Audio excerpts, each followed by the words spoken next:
राजा और रौनक दोनों गहरे दोस्त थे। राजा सिर्फ नाम का ही राजा था और वो एक पार्क में इधर उधर घूमकर झालमुड़ी बेचता था। दूसरी ओर रौनक की जिंदगी में भी कोई रौनक नहीं थी और वो उसी पार्क के बाहर नारियल पानी बेचकर अपना गुजारा करता था। झालमुड़ी ले लो, झालमुड़ी, तीखी झालदार झालमुड़ी।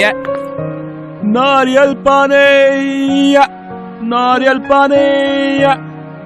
एक दिन राजा पार्क में झालमुड़ी बेच रहा था। झालमुड़ी ले लो, झालमुड़ी, तीखी मसालेदार झालमुड़ी ले लो। उसी पार्क में एक लड़का अकेला बैठा हुआ था। वो बार बार अपनी घड़ी देख रहा था। उसे देखकर ऐसा लगता था कि वो किसी का इंतजार कर रहा है। तभी एक सुंदर सी लड़की उसकी ओर आती दिखती है। उसे देखकर उसके चेहरे का रंग खिल जाता है। वो लड़की उसके पास आकर बैठती है। तुम भी ना एकदम मेरे गांव जाने वाली ट्रेन की तरह हो, कभी सही समय पर पहुंचती ही नहीं। अब गुस्सा मत करो, तुम्हें मेरी सिचुएशन का पता है। एक तो संडे, पापा भी घर में और भैया भी। कितनी मुश्किल से निकली हूँ। ये दोनों कबाब की हड्डी कब निकलेंगे मेरी जिंदगी से? क्या कहा? क्या कहा तुमने? अरे कुछ नहीं, कुछ नहीं। वो बातें कर ही रहे थे कि राजा झालमुड़ी बेचते हुए वहाँ पहुँच जाता है। झालमुड़ी ले लो भाई, झालमुड़ी। तो साहब झालमुड़ी दो। क्या झालमुड़ी? लो, एक और कबाब में हड्डी आ गया। नहीं चाहिए भाई झालमुड़ी। तुम भी ना एक नंबर के कंजूस हो। अरे क्या हुआ? एक तो तुम मिलने के लिए हमेशा किसी रेस्टोरेंट में नहीं, इस पार्क में बुलाते हो। ऊपर से झालमुड़ी वाले को भी मना कर रहे हो। तुम्हें तो पता है ना, आई लव झालमुड़ी। लड़की की ये बात सुनकर लड़का थोड़ा झेप गया। अरे तुम्हारे लिए तो जान भी हाजिर है। ये झालमुड़ी क्या चीज है? हाँ भैया, बना दो 20 रुपए की। अभी बनाता हूँ साहब। सुनो भैया, मसाला थोड़ा ज्यादा और हरी मिर्च और प्याज भी, नींबू भी ऊपर से। 20 रुपए में पूरी दुकान ही चाहिए इन्हें। राजा अपनी इस तरह की जिंदगी से बिल्कुल खुश नहीं था।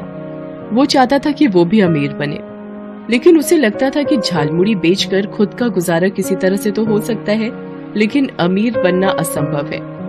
एक शाम जब वे दोनों दोस्त अपने घर लौट रहे थे, तभी राजा एक लॉटरी की दुकान के पास रुक जाता है।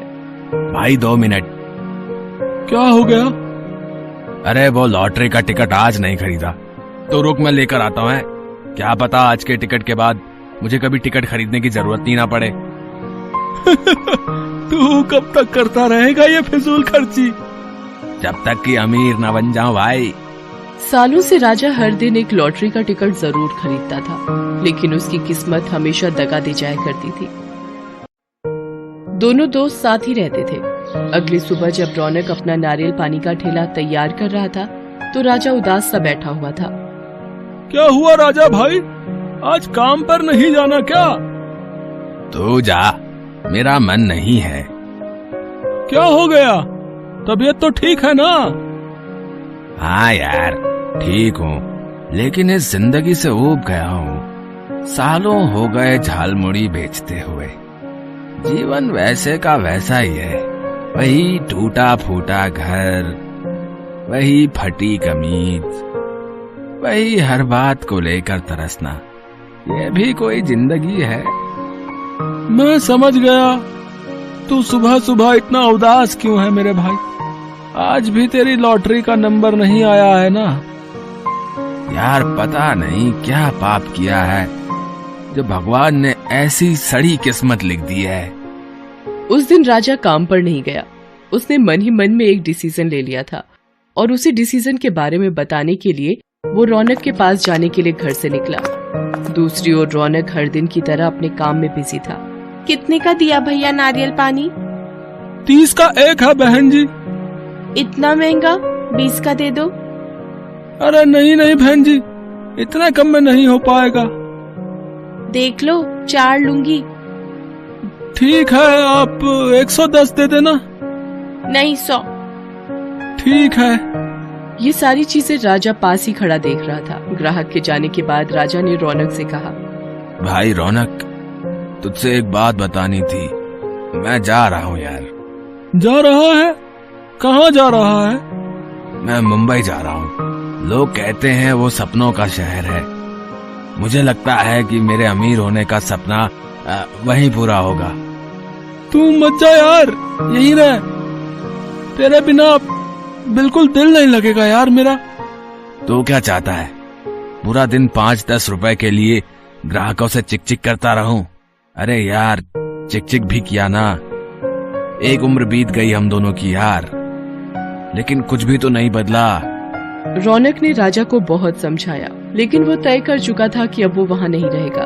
थक हार कर रौनक ने भी उसकी बात मान ली।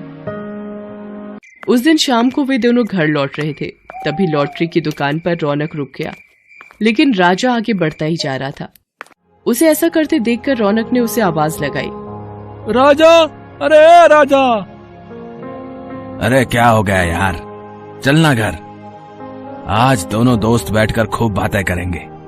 पता नहीं अब हमारी मुलाकात कभी होगी भी या नहीं होगी। अबे तू भूल गया, आज तुझे लॉटरी का टिकट नहीं खरीदना क्या? भाई, टिकट तो मैंने आज पहले ही ले लिया है, लेकिन मैं जानता हूँ इसका नंबर भी नहीं आएगा यार। अबे तू तो भविष्यवाणी करने लगा। फूटी किस्मत वालों के नंबर नहीं लगा करते दोस्त, और तू ही तो कहता है कि ये सब फिजूल खर्ची है, तो आज के बाद से ये फिजूल खर्ची बंद। तू एक बात फिर सोच ले यार। मेरा निर्णय अटल है यार, बस तू एक काम कर। अब तो ये लॉटरी का टिकट मैंने ले लिया है, तू इसे रख ले। अरे नहीं नहीं। अरे रख लेना यार, मैं तो यहां रहूंगा नहीं। क्या पता 3 दिन बाद निकलने वाले ड्रॉ में तेरा नंबर निकल आए और तू करोड़पति बन जाए, हैं? राजा ने जबरदस्ती लॉटरी का टिकट रौनक की जेब में डाल दिया। उस रात दोनों दोस्तों ने ढेर सारी बातें की। दोनों का मन बहुत उदास था, लेकिन वो कहते हैं ना कि जिसका दाना पानी जब तक और जहां पर लिखा है वो वहीं पर रहता है। अगले दिन रौनक के जागने के पहले राजा चला गया। वो जानता था कि अगर रौनक जगा रहेगा तो वो फिर से उसे रुकने को कहेगा। उसके जाने के बाद रौनक की नींद खुली। राजा, ए राजा, अरे भाई इतना समय हो गया, तुमने मुझे जगाया क्यों नहीं भाई? आज धंधे पर नहीं जाना है क्या? थोड़ी देर बाद रौनक को याद आया कि राजा तो आज मुंबई जाने वाला था। वो फिर से उदास हो गया। उसने भगवान से उसके लिए प्रार्थना की, फिर वो अपने काम पर निकल गया। राजा के बिना उसका दिल तो नहीं लगता था, लेकिन काम तो करना ही था। राजा के जाने के 2 दिन बाद एक शाम वो एक ग्राहक को नारियल पानी देने के बाद उसके बाकी बचे पैसे लौटाने के लिए उसने जेब में जैसे ही हाथ डाला तो उसे वही लॉटरी का टिकट मिला, जिसे जबरदस्ती राजा ने उसकी जेब में डाल दिया था। अरे ये तो वही टिकट है, आज तो इसका भी ड्रॉ होगा। चलो शाम को लौटते वक्त अखबार ले लूंगा, उसी में तो नंबर आता है इसका। रौनक ने लौटते वक्त अखबार ले लिया। वो अपने घर पहुंचा। घर पहुंचकर वो घर के काम में व्यस्त हो गया और अखबार और लॉटरी की टिकट की बात फिर से भूल गया। काम खत्म करके वो घर के बाहर उदास बैठा था। तभी उसकी नजर 2 दोस्तों पर गई जो आपस में बातें कर रहे थे और बीच बीच में खिलखिलाकर हंस भी रहे थे। अचानक से उसे राजा की याद आई। ना जाने कैसा होगा मेरा दोस्त, उसे कुछ काम धंधा मिला होगा कि नहीं मिला होगा। वो ये सोच ही रहा था कि उसका ध्यान लॉटरी की टिकट पर गया। वो भागकर घर के अंदर आया और अखबार में निकले नंबर और उसकी लॉटरी के टिकट का नंबर मिलाने लगा। अखबार में नंबर लिखा था 156788। उसने अपनी लॉटरी के टिकट का भी नंबर मिलाया। 1 5 6 7 8 8। अरे अरे अरे, ये तो मेरी टिकट का नंबर है। इसका मतलब मैं करोड़पति बन गया। अरे मैं करोड़पति बन गया। लेकिन ये तो राजा का टिकट है, उसने मुझे दिया था, इस पर उसका भी अधिकार है। लेकिन उसे मैं कहाँ खोजूं? बहरहाल रौनक को लॉटरी के इनाम की राशि मिल गई। उन पैसों से उसने एक बड़ा सा मॉल बनवाया, जल्दी ही उसकी गिनती शहर के रईस लोगों में होने लगी। दूसरी ओर राजा को गए हुए 2 साल हो गए थे। मुंबई में भी उसकी किस्मत नहीं चमकी। वो बेचारा वहां भी मिल मजदूर बनकर रह गया था। यहाँ तो वो कम से कम अपना मालिक था, लेकिन वहां तो उसकी हालत बद से बदतर हो गई। एक दिन उसने वहां से नौकरी छोड़ दी और वापस अपने शहर आ गया। अपना शहर कितना बदल गया है। बहुत तरक्की कर ली शहर ने, एक मेरी ही तरक्की नहीं हुई। यहाँ आकर उसने अपने दोस्त रौनक को खोजने की भी कोशिश की, लेकिन वो नहीं मिला। उसे समझ नहीं आ रहा था कि आखिर उसका दोस्त कहाँ चला गया। यहाँ उसने फिर से झालमुड़ी बेचनी शुरू कर दी। एक दिन वो सड़क किनारे झालमुड़ी बेच रहा था, तभी एक लंबी सी कार पर उसकी नजर गई। उसके पीछे की सीट पर रौनक बैठा था। उसने उसे आवाज लगाई। रौनक को उसकी आवाज तो सुनाई नहीं दी, लेकिन कार के शीशे में उसने उसे देख लिया। उसने ड्राइवर को गाड़ी रोकने के लिए कहा और भागता हुआ उसके पास गया और उसे गले से लगा लिया। राजा, मेरे भाई, तू आ गया मेरे भाई। तेरे बिना बिल्कुल दिल नहीं लगता था यार। मैं अकेला हो गया था। अब तो तू मुझे छोड़कर नहीं जाएगा ना? अरे नहीं जाऊंगा, लेकिन ये तो बता, तू इतना अमीर कैसे हो गया? उसके बाद रौनक ने सारी कहानी उसे बताई। ये सब तेरा है राजा, सब कुछ तेरा है मेरे भाई। मैं तो सिर्फ इसकी देखभाल कर रहा हूँ। मेरा नहीं दोस्त, हमारा है ये। आज मुझे भगवान से कोई शिकायत नहीं।